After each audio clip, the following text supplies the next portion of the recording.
Hi guys, welcome back to TechnoPow, and today I am going to be talking about my revisit of Batman v Superman: Dawn of Justice, nearly 10 years after its release.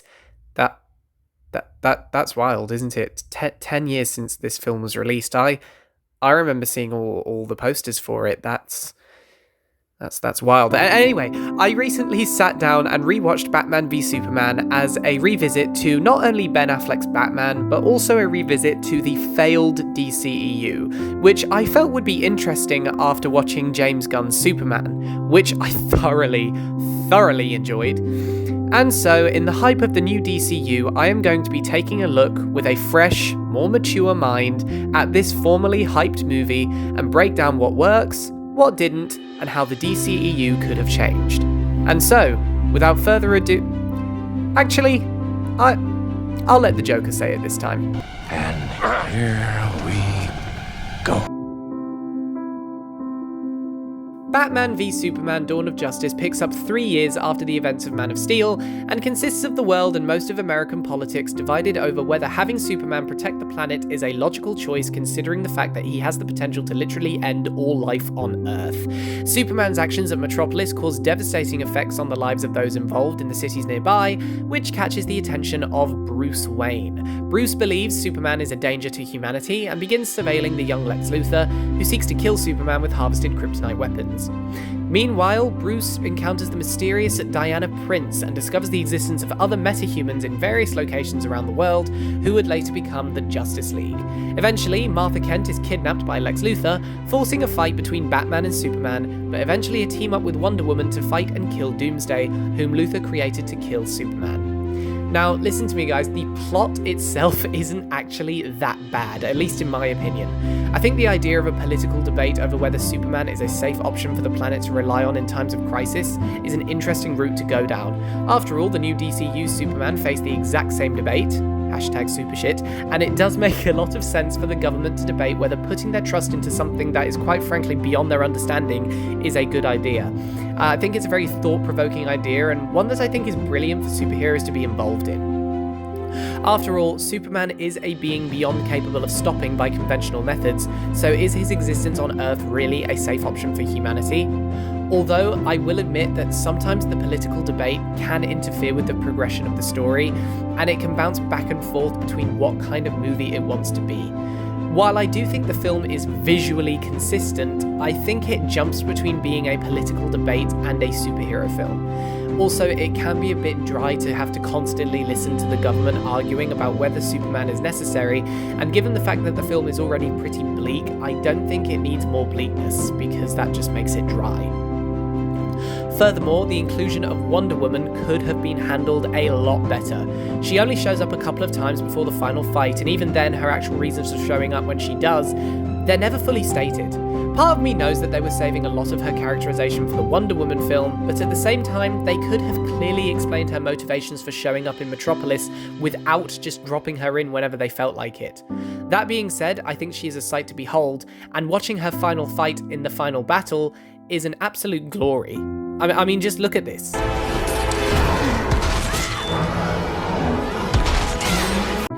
Moving on, we need to discuss the Martha scene. I can find in no way at all to justify the existence of this scene.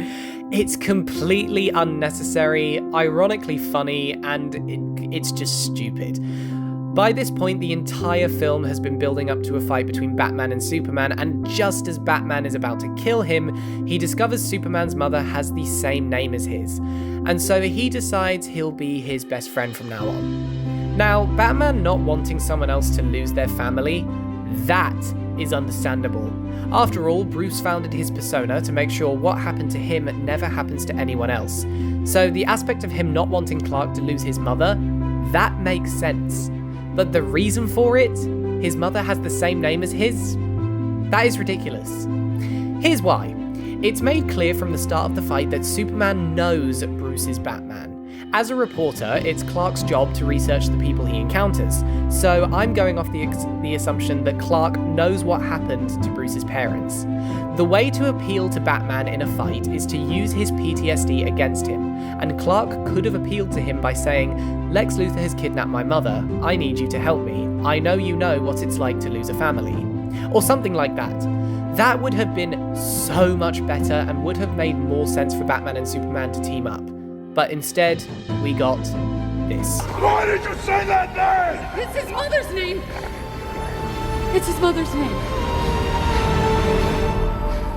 As a whole, I think the plot for Batman v Superman is decent. It's okay. There is a lot of work that needs to be done, and it could definitely benefit from some more characterization and a clearer tone with less political philosophy.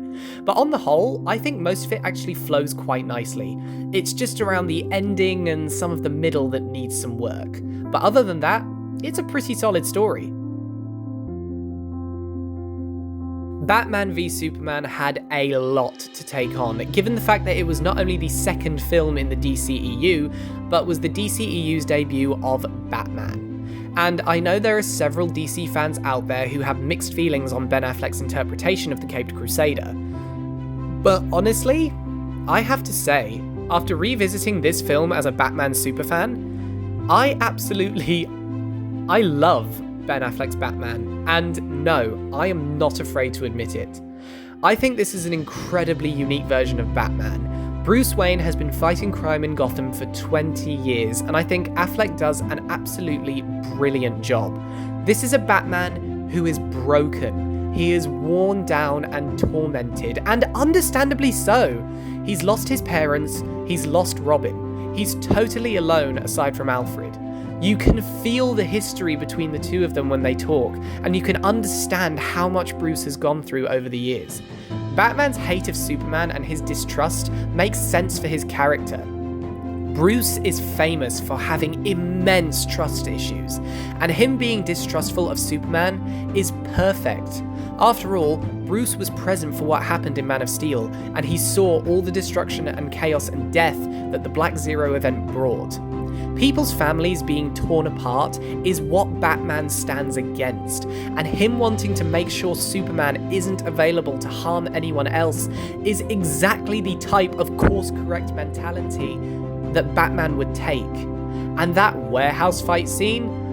Oh my god, the single most accurate Batman fight scene ever put to film. You can't deny that it looks like something straight out of the Arkham games.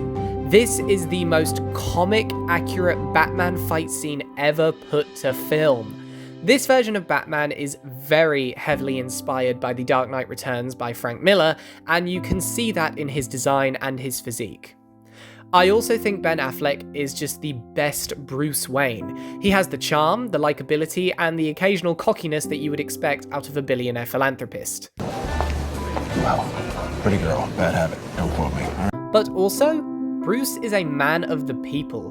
He went out of his way to save someone who worked for him in Metropolis, and he even made sure that he and his family were receiving checks while he was in recuperation. The scene where Bruce meets Clark for the first time, that scene was perfect. Bruce represents the broken legacy of Gotham and the worn-down crime fighter who's seen it all, whereas Clark represents the hopeful symbol who can't seem to understand the fact that some people just don't trust him. So, for all intents and purposes, I think this is a brilliant version of Batman, and revisiting some of his other scenes outside of this film have been a pleasure. While I do have to say that my favourite version of Batman will probably always be Arkham Batman, or maybe Robert Pattinson, I do really love the characterization and development of Batfleck.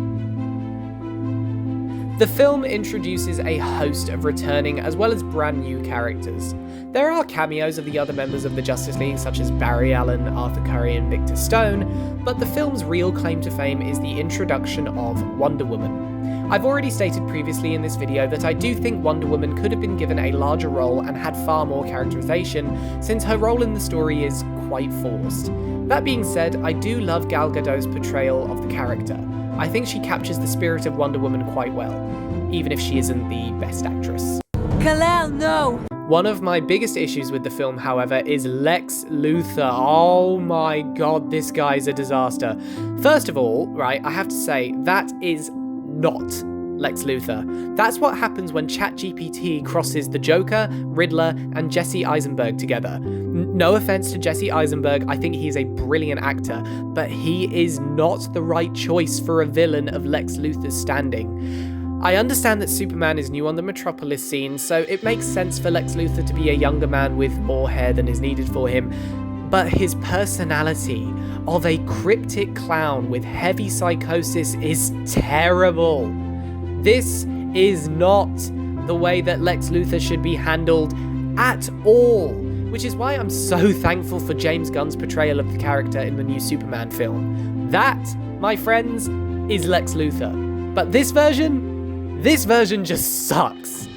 The only good thing about Lex Luthor in this film were his manipulation, his connections, and his campaign against Superman. Those were okay, but Jesse Eisenberg, again, no offense, but a bad choice for what could have been an excellent villain. The DCEU apparently just couldn't get arch enemies right.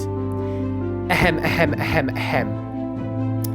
As for Lois Lane, I actually think Amy Adams is a terrific Lois Lane. She has the devotion to Clark that Lois is known for, and also that reporter-driven skill set that makes her such a great counterpart to Clark's heroism. Her dedication to helping him save humanity from doomsday at the end of the film was pretty thrilling, and I got incredibly nervous when she was underwater and nearly drowned.